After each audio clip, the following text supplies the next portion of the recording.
नमस्कार दोस्तों, स्वागत है आपका सोनू रियल भोजपुरी के एक और ताज़ा एपिसोड में। आज हम बात करने वाले हैं एक ऐसे गाने के बारे में जिसका सिर्फ पोस्टर ही सोशल मीडिया पर धूम मचा रहा है। जी हाँ, मैं बात कर रहा हूँ खेसारी लाल यादव और सृष्टि भारती के आने वाले गाने गुलरी के फूल की।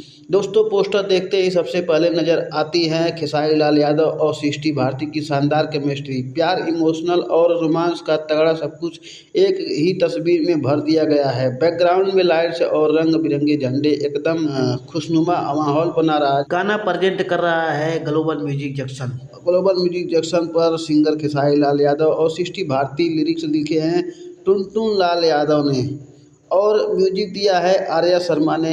तो ये था हमारा पोस्टर रिव्यू आने वाले गाने गुलरी के फूल का। जैसे ही ये गाना रिलीज होगा हम उसका भी पूरा रिव्यू लेकर आएंगे, तो जुड़े रहिए सोनू रियल भोजपुरी के साथ। अगर आपको ये वीडियो अच्छा लगे तो लाइक, शेयर और सब्सक्राइब जरूर करें। मिलते हैं अगले वीडियो में, तब तक के लिए धन्यवाद।